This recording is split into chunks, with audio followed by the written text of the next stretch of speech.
Hello and welcome to The Real Talk. My name is Sierra, and today we are joined by community member Kris Fuller.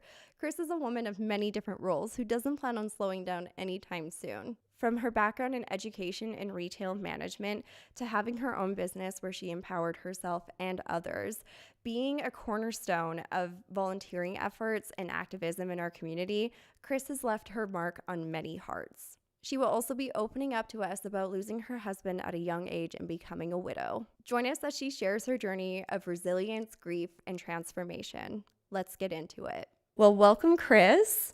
Thank you. Welcome to me. I'm so excited to have you here today. I'm looking forward to it as well. Thank you, Sierra. Yeah, of course. So you have had probably the most changes in the last 10 years out of anyone that I've ever met.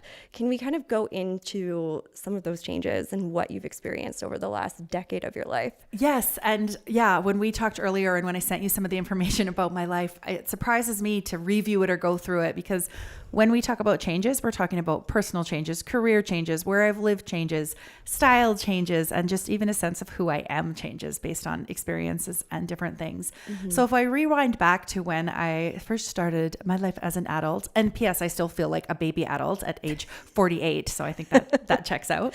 I went into education thinking that I would teach forever. Mm-hmm. Through the travels and moves that I made, I ended up in Vernon, BC, which I love, and realized that I might not want to do that for my life. So I started looking for different things to do with my career. And I ended up working for a rehab occupational therapy place. I worked for Service BC. I did a whole bunch of different things. And on that path and journey, I started to realize there's a lot of things I don't want to do.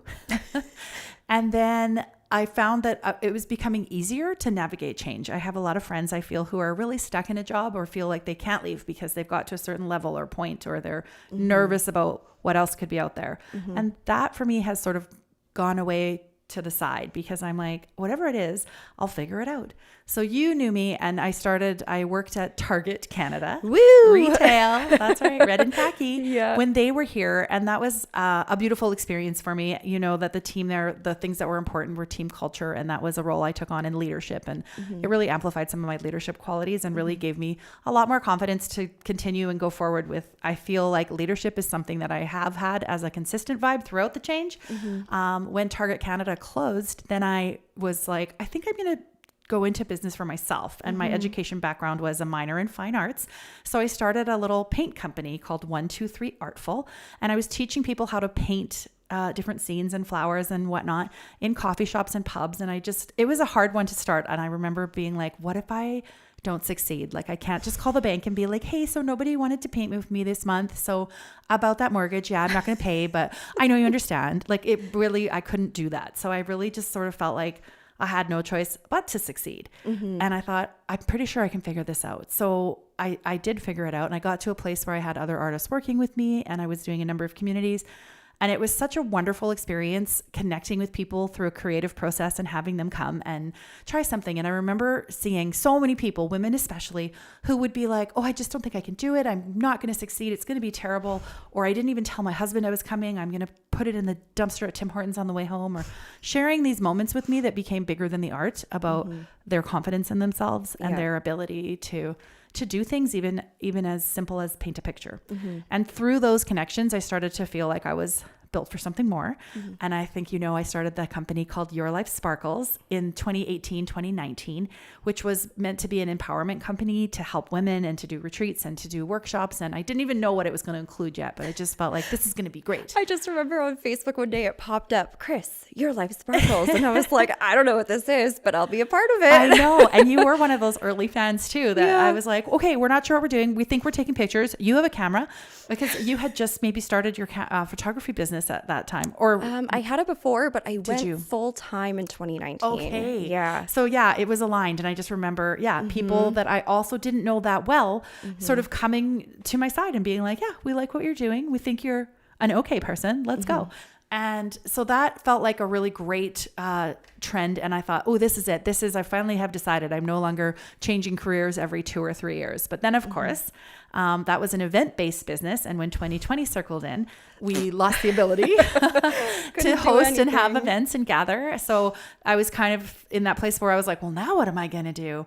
And so we're talking about changes I've gone through. One of the changes, of course, I was single all through my 20s and up until I was 34, single and navigating life on my own and paying bills and doing all of those things. And at 34, I met and then fell in love with and married Ben. So we'd been together for 8 years. And in 2020, we were both 42 and we had the unfortunate news that he was diagnosed with colon cancer in February. And it was a stage 4 colon cancer that had already metastasized. So that means it had moved into other organs.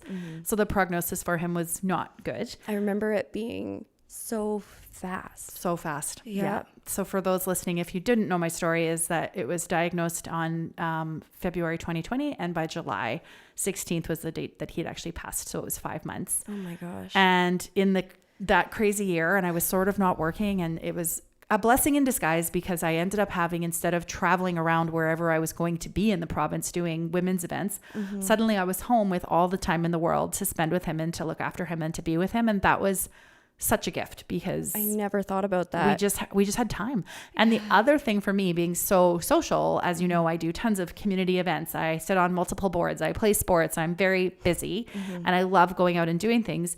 But because everything had kind of stopped, I didn't have that FOMO feeling. Like I wasn't like, oh, I'm being left out because people are floating on the river or going to a dance or having a wine festival, because nobody was doing anything. So I was not feeling anxious about being home. It was actually kind of a weird, relaxed feeling for me because I was like, I'm not missing out on things. So I can be really present with them. Yeah. Did you also feel like it was probably refreshing for you to not have anything to plan too? 100%. So it was the first time I think in a long time that I had really taken a mental break from all of the things that I coordinate, organize, manage, plan, or take part in. You know, they always say when you need something done, ask the busiest person you know. And that does resonate with me.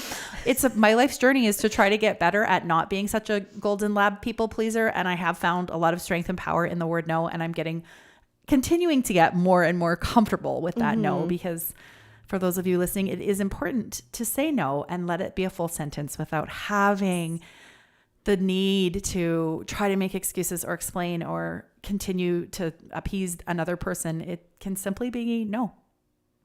So that's something I've learned in my changes as well. So my husband passing away was a huge change because I went from this wonderful relationship to now being alone again. And this was a change that wasn't a choice. And I think even though Target closing wasn't a choice, it closed because of reasons outside of my control.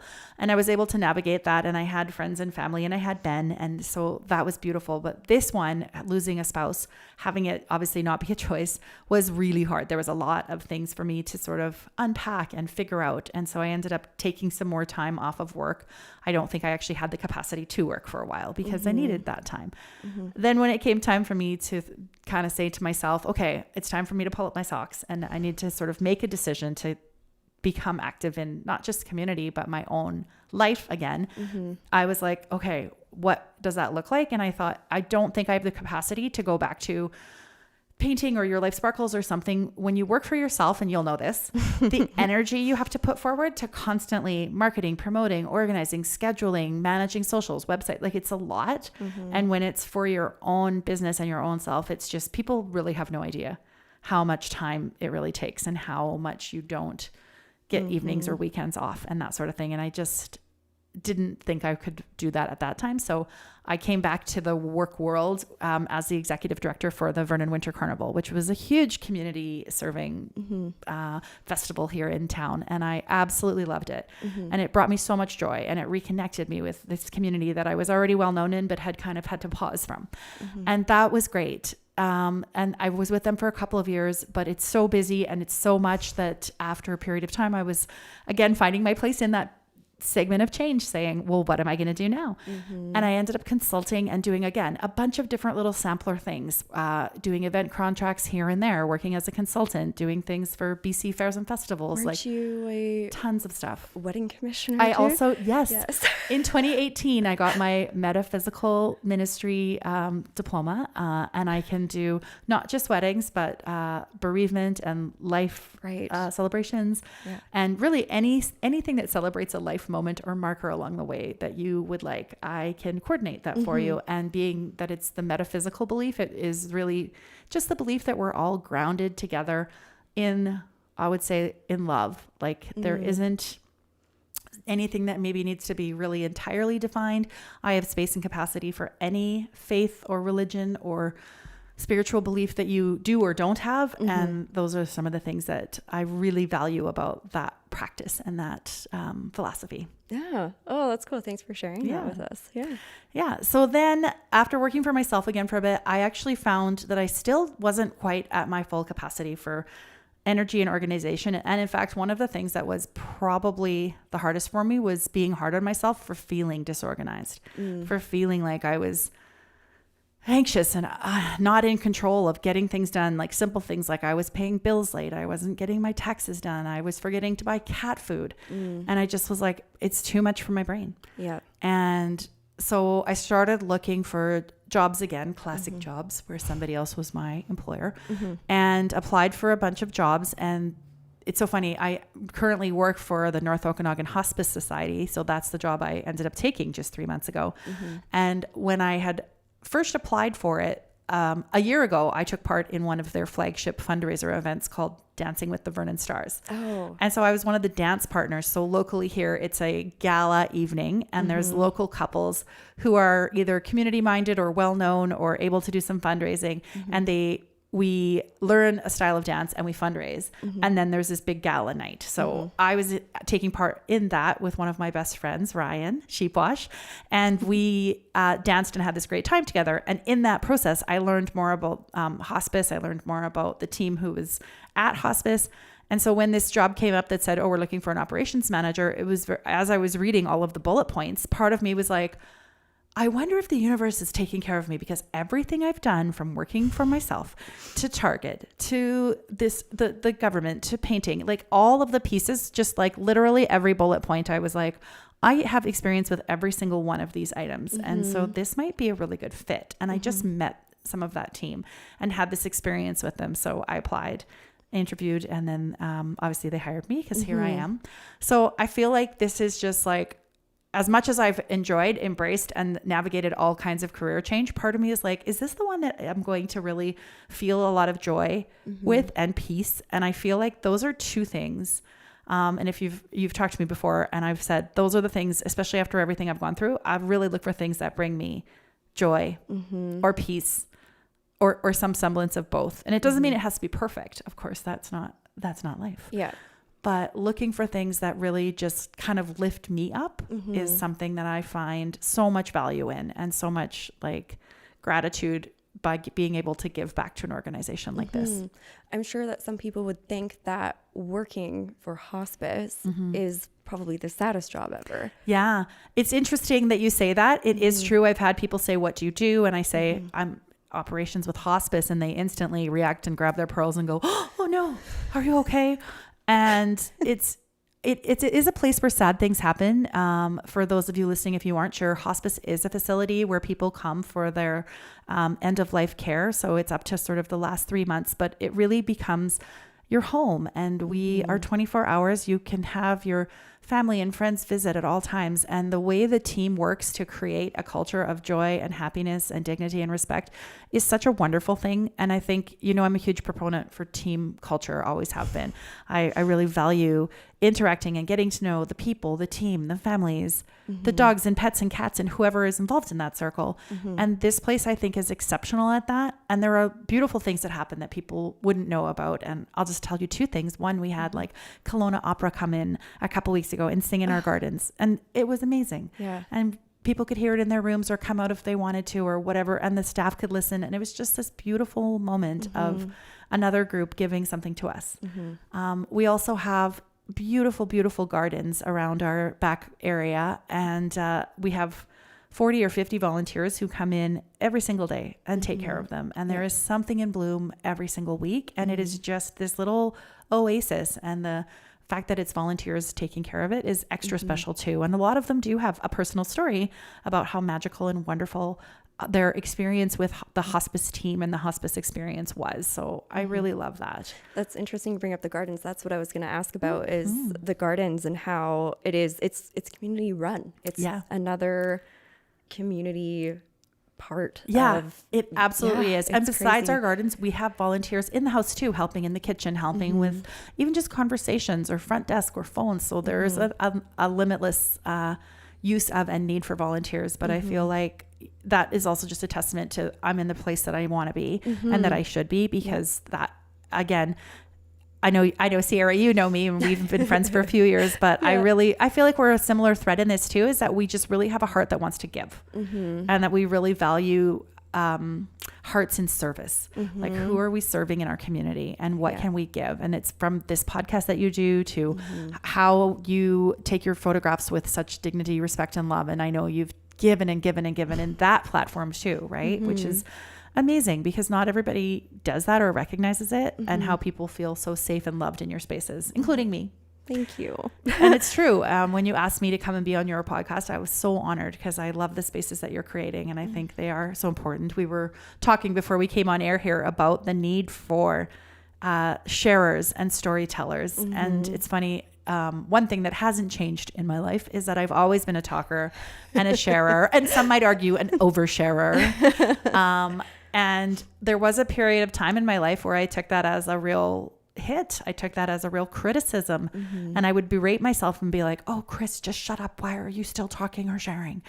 And certainly I have grown into embracing my speaking and storytelling as more of a gift. And I really do, when people now speak to me and say, when you shared that, I really appreciate it, because I didn't know how to resonate it or how to say it myself, or maybe it's not exactly the same, but maybe I don't feel quite so alone.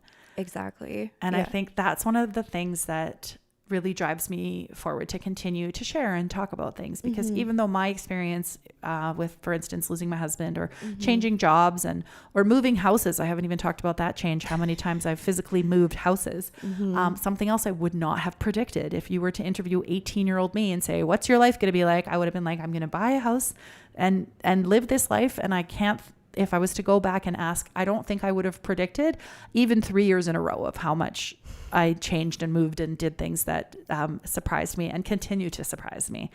So I think tip number one, if you're someone who's about to navigate a change or going through a change, I just want to say, be bold, go for it. It's scary, but you'll get through it. And I think that's one of the mantras that I love for me is I don't always know. Don't tell anyone. I don't always know what I'm doing, but I just say to myself, I have always figured it out. Like, I've never been on the side of the road with a flat tire and it's 7 years later and I'm still standing there. I have figured it out. Yeah. And it's, of course, not always a flat tire, but it's stuff that I'm just like, I have always figured it out. Yeah.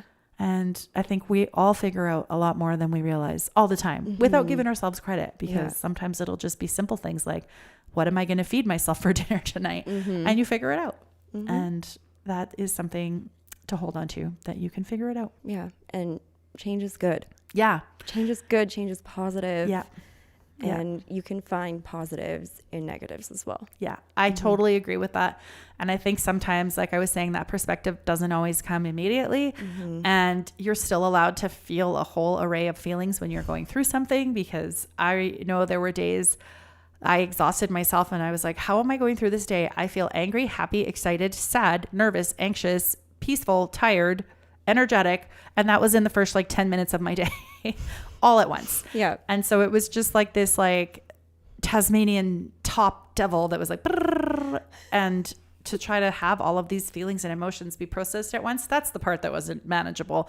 And that's the part that didn't continue to stay with me. But how quickly I would feel ranges of emotions. It always cracks me up. There's a chart that says, oh, this is the 7 stages of grief. And they show you 7 little footsteps or 7 little circles. And then I've seen, in contrast to that, someone take a scribbly kid's picture that looks like they just held a crayon and went crazy for 10 minutes. And they went, this is what it actually looks like. And I'm like, yeah, that's actually probably true. And I think for me, it's also true in my life. I didn't have a linear map. Maybe in my mind I did, but how I've, just been able to go with the flow has been somewhat surprising. And as I continue to go with the flow, I'm less surprised, but I'm still open for adventure and surprises and new loves. Anyone watching? Well, listen, I was just saying to you, it's been 5 years since Ben passed last week, July 16th. And I actually had the really nice experience of this time. If this comes out wrong, but I know you'll know, is I kind of forgot. Like I knew it was coming, the anniversary of the day he passed. And then that morning I was really busy. I was really engaged at work. And it wasn't until about 2:00, I said to one of my work colleagues, I said, oh, today is a memory day for me. And then we talked and she said, oh, are you okay? I said, I am. I feel really good. And I had a girlfriend come over that evening and she'd already said, I know this is that anniversary. Let me come and make you dinner. And she brought me flowers and she said, do you want to sit and talk about memories? And sometimes we do. She's a wonderful friend. And I was like, actually, I think I'm good with the memories. I just want to talk about me. I did 7 new things this week. And I'm joking, but actually I think that is how the conversation went because it is this new job and I am doing new things again. I mentioned I'm sitting on a number of boards in town and one of them is a seniors home, Abbeyfield, and there's things to figure out there and it's really engaging for me. I sit on a board for the Okanagan Artists of Canada Society and we have projects and things going on and I love being a part of that. So that servitude comes out in other areas for me too. But as the time has gone on, I am sort of newly looking at and I'm in fact dating and thinking that, again, I mentioned I'm a baby adult. So at age 48, I feel like there's so much truth to that because there's so much ahead of me, so many years forward to live. And I really think that as humans, we are designed to connect, whether you find that connection in groups of friends or family or work colleagues or a romantic partner. Certainly I'm open to all of those. And so looking for a new romantic partner again is exciting. It comes with unique challenges. There are certain things I don't recommend. That might be a podcast for another day. And since you said to keep it PG, I'm just, no, but it's exciting, but challenging because part of me as well is I don't think I really like the dating aspect or the meeting people. I'm great with interacting and small talk and networking. But I really just want to be like, this is how I take my coffee and this is my side of the bed. And on Sunday we read books and have some things or whatever it is, routine that I miss from being a part of a couple. Right. Yeah. And so of course there's a process. I wish there was just an online, if as easy as Amazon. What did we do before we had that? Do you remember your first Amazon order? I think it was chalk paint. Oh my gosh. Yeah. I was refinishing some furniture in the first rental I lived in. Yeah. Yeah. I remember that coming up when it was 2020 and we weren't shopping as much and then Ben was sick. So I started doing, for me, it was the household toilet paper and paper towel and things like that were big and bulky. And I was like, I can't get out to get this. And it would come to me and I was just like, this is magic.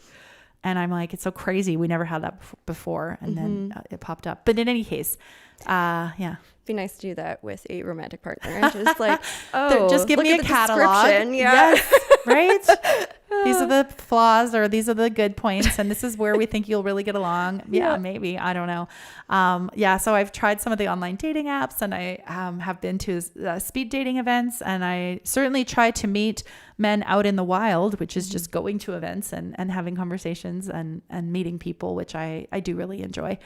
But I feel like that's one of those things too that will come for me again.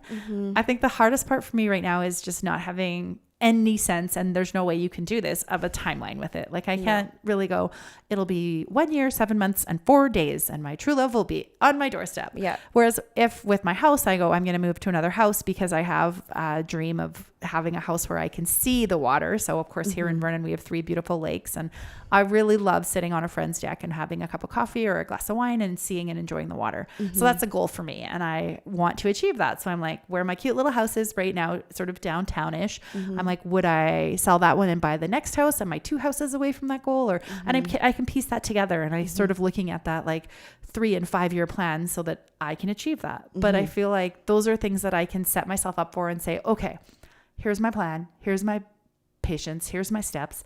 But with relationships, it's a little trickier because I can't put a timeline on it. No, That's hard for me. It's not linear. No, like it's not linear. No. And even though I love and embrace change, I don't know if you know this about me, Sarah, but sometimes I move fast and I'm not the most patient person. It's okay. I'm like that too. I get an idea in my head and I'm like, okay, we're going to do this by next week. Yeah. And people look at me and they're like, what do you mean? Right. And sometimes I have it done by the next like day. Yeah. And I get the looks of like, what? They're like, how did you do that? You are crazy. You're like, and part vampire. So watch me succeed. Yes. And I love that. I love a driven, ambitious lady like you. And sometimes that's me too, right? Is I will attack things and get them done and people will be blown away. And then other times I have the smallest task and I'm like, that's going to take me 7 to 10 business years to pick up that sock because I'm not interested in doing it today. Exactly. And that's something too. I have found one of the changes, again, being back to living on my own, is how much stuff I have to be responsible for. And I'm like, honestly, the sock is an example that I just used the other day. I was saying to a friend, there's a sock in my kitchen on the floor. It's mine. It's only mine. No one else lives with me. I can't pick it up. It has been there for 3 days. I walk by, I've kicked it around, trying to kick it towards the laundry. And I'm like, this sock is going to be the death of me. And she's like, just pick up the sock. And I was like, okay, today's the day. And the next day she's like, did you? I was like, I was too busy. And so it's crazy how we'll do like a whole project, planning events, find sponsors, book photography.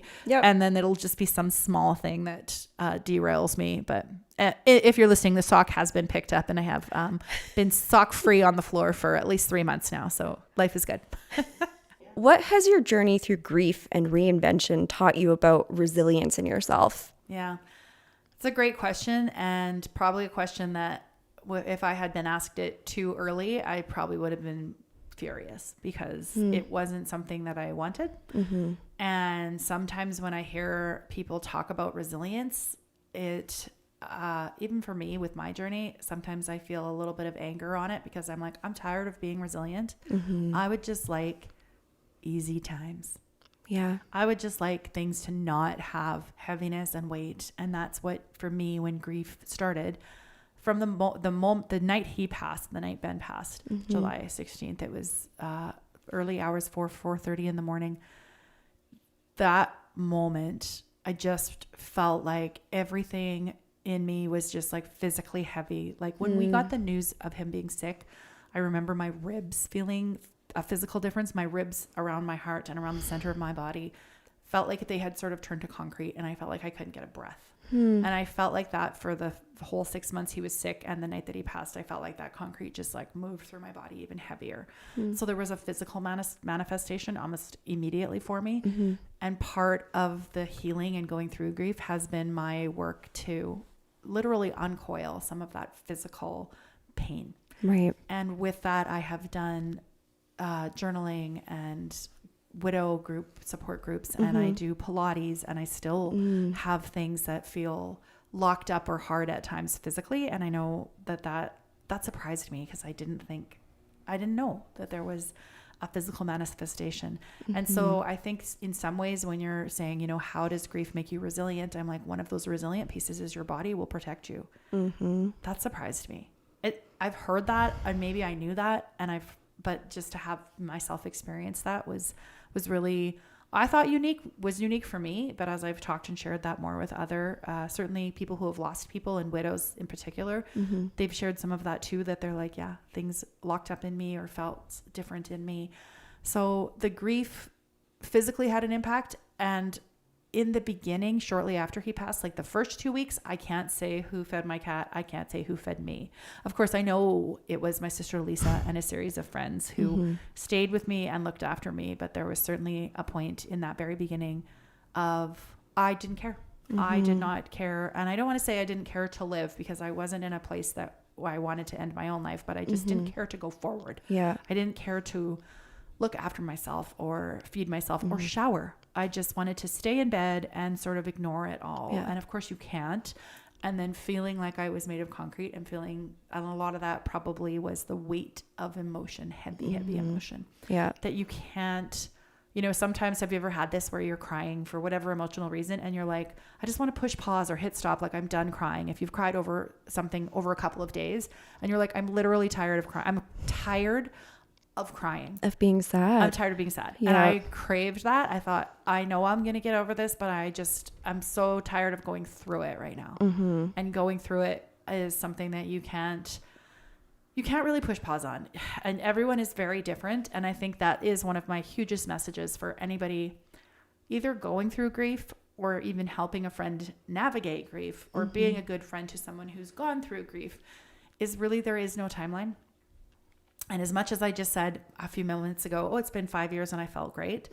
I really can't predict if next week I'll have a day where I feel heavy and I feel tears or I feel emotive and something could have, whether it's sparking a memory for me or sparking a sadness or again, just a wave of grief, because sometimes the new segment, the initial grief for me was missing the tangible person, missing Ben, not having that partner. Like how I watch TV is different. How I have a coffee in the morning is different. The house is so quiet. How much more I talk to my cats because of it. Yes. Thank you. Shout out to Mia and Marley. Meow, meow. But there's so many things that are so different and that you're grieving the loss of that person. And now 5 years later, sometimes I feel like the grief has changed and I'm missing the what could have beens. And even though, and I do feel like I'm ready for a new relationship and a new romantic partner, someone to connect with and create those new memories with. Part of what I feel a sadness about now is every moment I don't have that partner, I'm like, I'm making these great memories and there's no one here to share them with right now. I just got this fabulous job at hospice and there's no one here for me to have a celebratory dinner with and toast me and say, great job, honey. Of course I have friends and family who are celebrating. And so it's not an entire gap. And I certainly don't put my focus and my worth and whatever on that alone. But it is a piece that I know I enjoy and a piece that I miss. So that going through that grief and having to just spend time with myself and my heaviness and those feelings, and then coming out the other side where now I don't live daily with that heaviness and I don't live daily with that. It's not like something I'm burdened with. It's just like something that I lightly carry with me, or it's like a part of me, but it isn't something like you won't see me walking down the street and go, gosh, that's a woman carrying a heavy burden. Mostly you would see me and think, oh, she's got a spring in her step and a nice smile. And what about those eyes? Wink. But you wouldn't see me just to look at me if you didn't know me as someone that was overly sad. I'm quite positive and I'm quite upbeat and I'm quite sparkly, if I can use that word again. So in having gone through it, the resilience is there and has been strengthened, and it makes me feel like I realize I can get through a lot and I could go through more. I just hope that I don't have to. Absolutely. So yeah. So I feel like the resilience piece is probably within all of us, and there's a lot of things that we don't know we can cope with or go through until we have to. And I think, this one thing too, I've thought about this and I've talked to people about this, and there are certain things you can do to prepare yourself. Like I would suggest to everyone out there, please do get a will. Please do some estate planning. Please do talk to the people in your life about what you want for a medical directive. If you got sick, what would you like or what would you not like? And have those conversations when you're young and in good health. Yeah. Because at 42, we hadn't had those conversations. We thought we were both young and in good health. And because we didn't have children, we didn't talk about those things yet. No. And so then when he got sick, then it became, oh, now we got to figure this out because we had things in each other. He had things in his name and there wasn't a real clear direction. And so bringing that up and talking about it, it was harder for us because he was sick, because part of it was his capacity after an hour or two because of the chemotherapy or his energy or even my mental state, because looking after someone 24 hours a day, I was exhausted. And so we both weren't operationally our best selves. So if you are listening and you have ever thought about it, whether it's even talking to your parents and being like, are you guys organized here? What do you have going on? And I think if you really it comes from a position of love. I remember talking about it with my mom. And at one point she was like, oh, you can't wait for me to die. How awful. And she was very reactive. And I was very surprised by that. But we were very good communicators, her and I. And after some further talk, I said, well, when you do get sick or to pass away, I'm going to be so upset and so sad. Like I'm going to just want the easiest way to navigate this. If I have to figure things out and look for some crazy little file on your computer that you did in however many years ago, whereas if you had something organized properly, So she did get her will organized properly. And it was a huge gift to myself and my 3 siblings when my mom got sick and passed away in 2018, because we were much like I predicted, we were so distraught. It's very upsetting when you lose someone, a parent or a spouse, and anything you can do to try to smooth that part of the journey over, I would recommend do it. Have conversations about it so that it doesn't become so awkward, because if you leave it, then I feel like it becomes more awkward if you leave it. And then you have a health problem, or you're in duress, or you actually don't know what somebody wants. And that would be really tricky. I think that's harder, is not knowing. Totally. Yeah. And you don't want you and your siblings fighting over the candy dish that mom would, take around to each of you. Totally. Like there's all of those kinds of things. And I think people don't actually know that if you don't have a will set up, the government can actually take money and stuff like that as well. So And again, just who you like, if you have siblings or nieces or nephews, or if you're in a second partnership or marriage and there's a step or foster or additional, like there's so many wonderful blended families out there, but if you put your plans down and put some thought into it, I think you'll save yourself a lot of heartache. I think the other thing is, like, cause you can't, as much as, even when we knew Ben was sick and we were doing documentation for him to say, I don't want special measures. I do wish to peacefully go if we get to this stage or that stage. I don't want to be on life support. I don't want to be a burden, the different things like that. So paperwork was being started for the service known as MAID. And in the end, we never even got to we didn't need it. He ended up passing away on a night that was an ambulance drive to the hospital, and it was a blood clot that the doctor said, this will be the last night. And he knew when I got to the hospital, because we followed the ambulance there, and good job that ambulance driver, because he said to me, follow us to the hospital, but please, you drive the speed limit.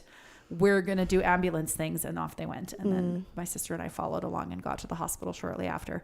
And when I went in to see him, he looked at me just straight up and he said, I'm going to call it. This will be my last night. And I didn't believe it. And my brain was like, no, that's not possible. And shortly later, the doctor came in and said, I have bad news. This will be his last night, because he's just in such a compromised state and so weak, and his health is not okay. And this blood clot in his lungs is going to, that'll be the start of the end for him. So we're going to keep him comfortable. And even that night, as I'm watching him take final breaths, there's a little part of you that's like, oh no, he'll recover. Like human hope is so crazy how we hold on to it, and how, your original question about resilience, I still felt until that moment that they declared his passing, I thought he will just wake up. He's so strong and young and fit. Like he just has to. There's no other option. Like this feels crazy. So even though I knew it was coming, and I knew even that it was coming that night, I literally didn't believe it until it happened. So then when they said, this is the time, and did you want to spend more time with him?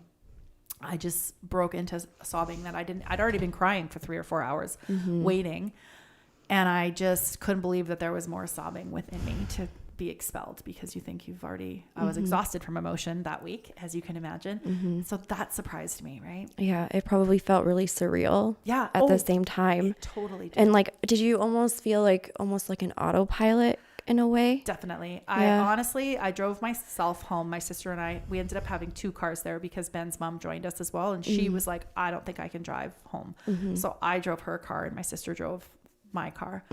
And when we got home, I was like, I don't remember what route I took. And I remember the following week as well, needing to get something from the store and sitting at a stoplight with my foot on the brake, and all of a sudden sort of coming back into it and being like, how many turns have I sat here? Like, I don't think I should be driving in this car.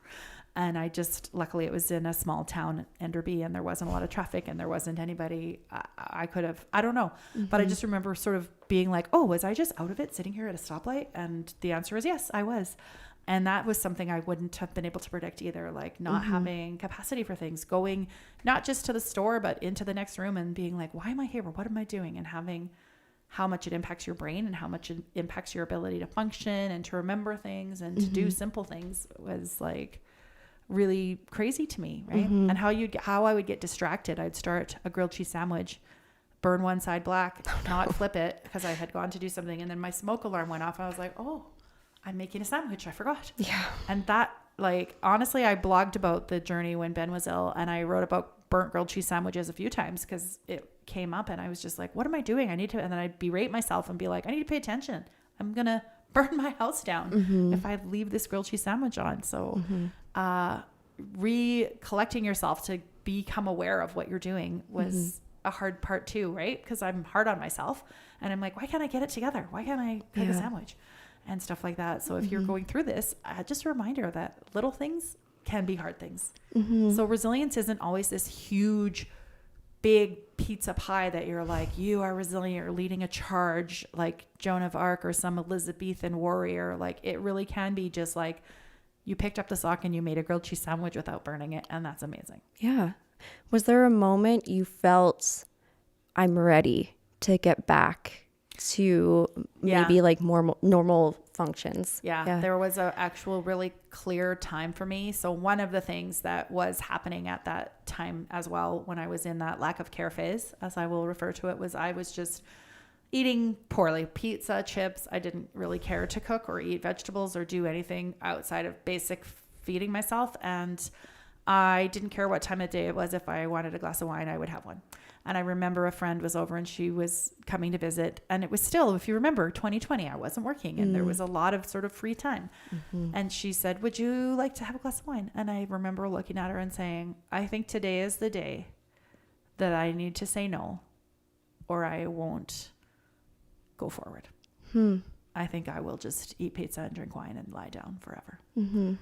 And it was really poignant for me. And of course she was a good friend and we had a little cry. And I think, I don't remember what happened next. We had tea or something, but that was the first moment where I was like, I need to not do this. I need to, and it was only like 2 or 3 months later. It wasn't an exceptionally long time for me because already by the fall, I was coming up to my birthday and thinking, this isn't what I want to do for my birthday. I don't want to be on the floor. I don't want to do sad anymore. And not that you can always decide, because I was like, okay, I'm going to decide. I'm going to choose. I'm going to write gratitude journals and be happy. And it wasn't a smooth journey because it still took time and it still took more effort. So one thing, I don't know if you know this about me, but I have quite high confidence. Hey. And I said to myself at that time for my birthday in October, I was like, I know that I need to pick myself up. I don't know what I want to do for work, for job, for myself going forward, but I need to make myself be lifted up. So I actually ordered myself lingerie online and I walked around the house in lingerie and admired myself and was like, okay, you look good. You can do this. And then when I did the next, I don't remember what, something else that I had achieved. Maybe I had gone for a job interview. I treated myself to lingerie. And it's such a funny thing because I had been looking back into that, like Your Life Sparkles forum. I had been a member of other women's forums and saw women talking about their body confidence and different things like that, and started talking to women about this more and saying, you know what, like, it doesn't matter what your body is like. And I was, 43 at the time. And I was like, this is a body that has changed over the years, but I still want to celebrate it. And I think you can too. And there was a few women that I ended up connecting with, actually multiple.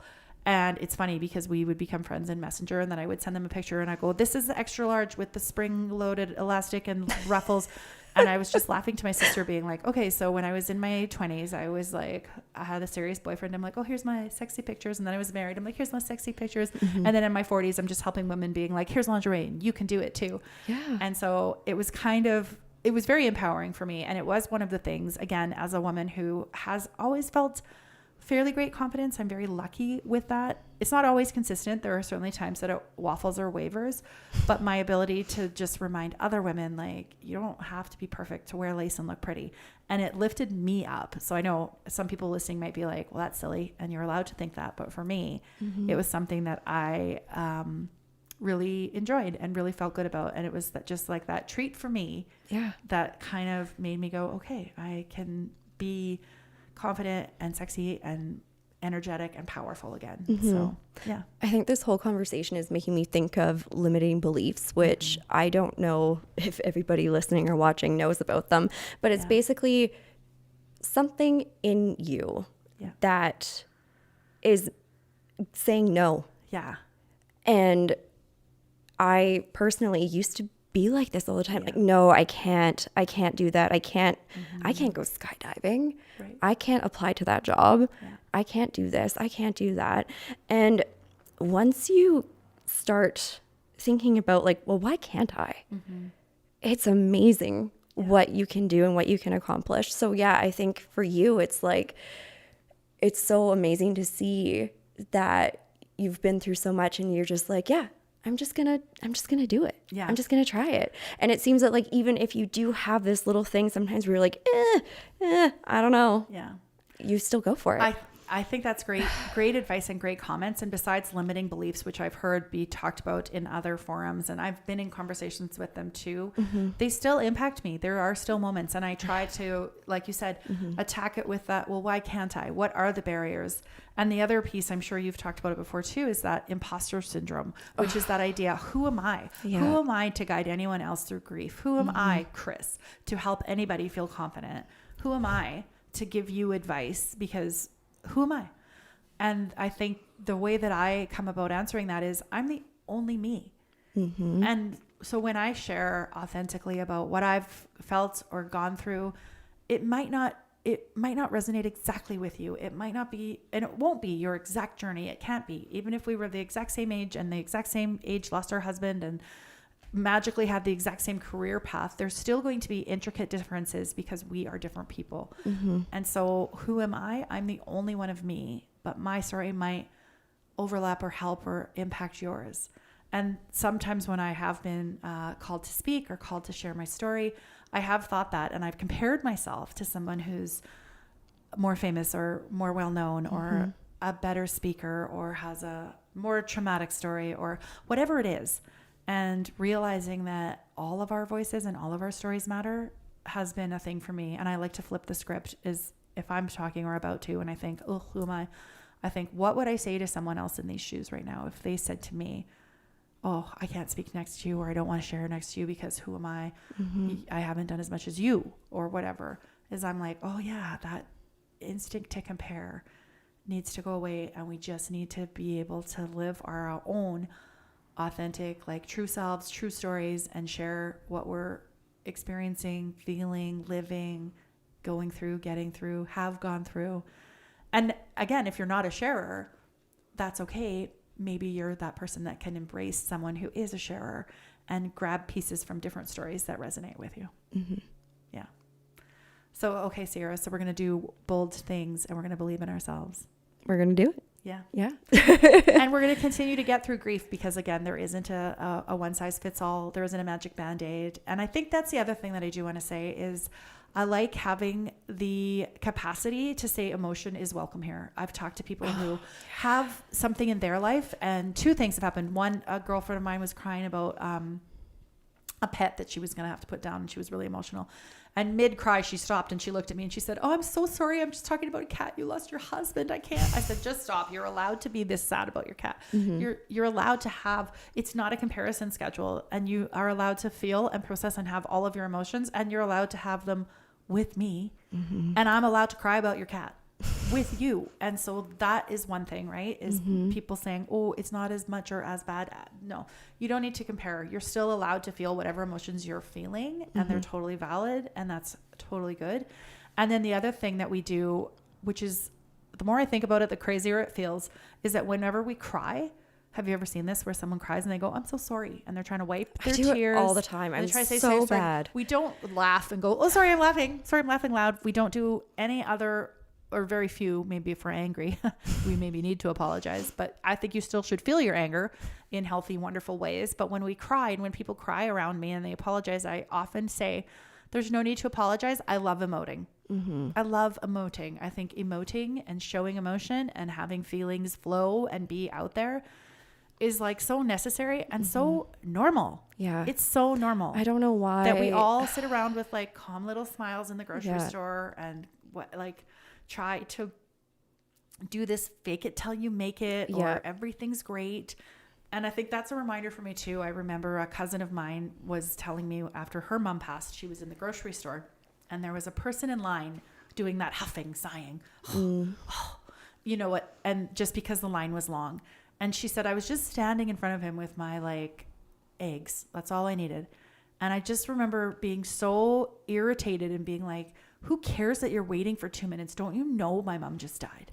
Like, stop sighing in my ear. Yeah. She's like, so then I was starting to get angry from his reaction, and I just sort of had to like take breaths and get myself through that. But then she said, after I collected myself and was crying in the parking lot with my eggs or whatever, she said, it's a reminder to me that I don't know what anybody else around me is going through in that moment. And so I am going to open doors and let people take their time getting through passageways, or let a car get into the lane, or try to remind myself why it matters that we lead with kindness, because you just don't know what someone else is going through at any given time. And you don't know what your impact of doing one small thing can do for someone in that day, or even in their life. You know, like it's so crazy what just the smallest act of kindness can do for someone. Totally. It's so true. And that's something else too. When I was going through that grief and the time even before he passed, but was about to, the things that people did that lifted me up were like sometimes so unexpected. Like it was February, and when Ben was of good health, he used to get up substantially earlier than me, like 5 a.m. And by the time I got up at 7 or 8, my driveway had been shoveled. And he just was really committed to shoveling it fully every day, like the full parking pad, the full sidewalk. He would go to the neighbors and do theirs and whatever. And it was probably 3 or 4 months in, and he had forgotten. And he finally said to me, he goes, "Are you shoveling our snow?" And I went, "Oh, I haven't shoveled it once." And it had been 4 months. And I ran outside and I was like, "Oh, it's great news, honey. It's done." And we did not know until it was July. We did not know who had been shoveling our snow. And it was, Ben found out I don't remember if we were in the yard or if it was just me, and someone walked by and we were just kibbutzing another neighbor, and they said, "Oh, it was Elizabeth on the corner. She came down every day and shoveled your walks."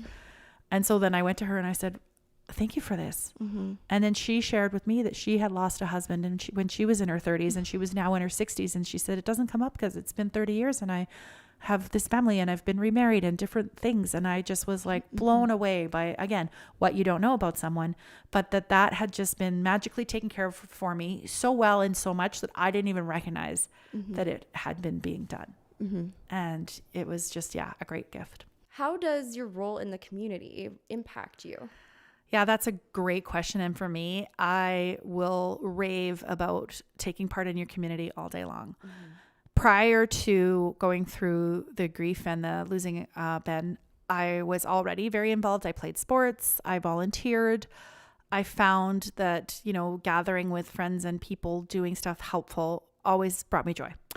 After Ben passed, I feel like it became even more important, because it brought me, especially when I was still unsure about work, it brought me that purpose where I was like, I don't exactly know what I'm doing, but I know that if I'm helping someone else, whether I'm volunteering at a fundraiser, even just carrying and setting up chairs, or taking tickets, or going to, any number of events, whatever that looked like, the people that I'm going to connect with, the other volunteers, that was always incredible, because our hearts are always in the right place. And then you just have this like-minded people working towards a goal, and something about that always felt really great, and it gives you purpose. And in some ways, I don't want to say it distracts you, because of course, I mean, it was, I remember people coming up to me, and sometimes in the early days, they would look at me and they would look away and they would be like, "Oh, I don't want to say anything about Ben because I don't want to upset you." And I'm like, "Oh, please do. Like, tell me your story. Tell me your memory." You're never reminding me that he's passed. Like, I don't forget that, but I do love when stories are shared. So in the volunteerism and the community that I found in finding myself busy with other people who were taking care of community, I think it helped me stay grounded. It helped me really find a purpose until I figured out my purpose. And I think part of my life's journey is figuring out what my purpose is. I don't know what that exactly looks like in a perfect box with a ribbon on it.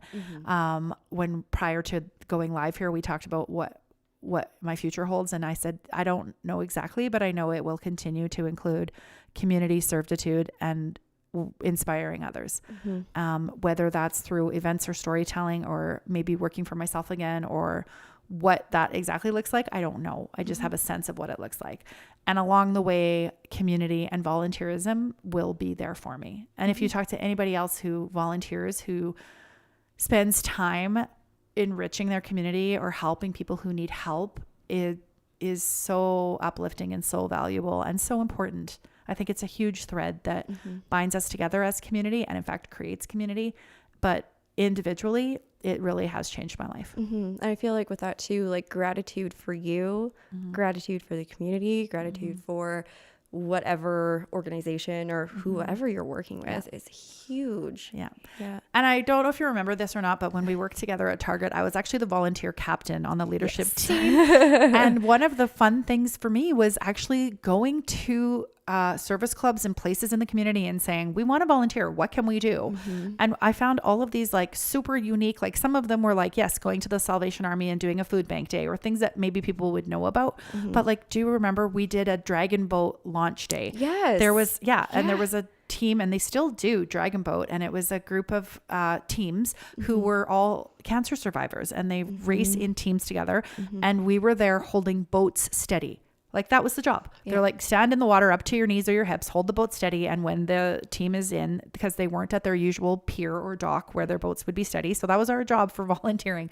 It was so fun. And then it was amazing to be with this group of cancer survivors, mostly women, who had overcome, and now they're like paddling, and that was their community and their strength. And then there's these volunteers helping them. And I loved finding fun and unique things like that. We did some reading programs with the Literacy Society. We did some park cleanups, like just such a vast optional things or option of things to be able to do if you're looking for ways to help in your community and you don't know what to do. If you can't find things, go to service clubs, go to your Rotary and your Lions and your Elks and ask them, your Schubert Center, your Helena Center, and say, I want to volunteer, your hospice.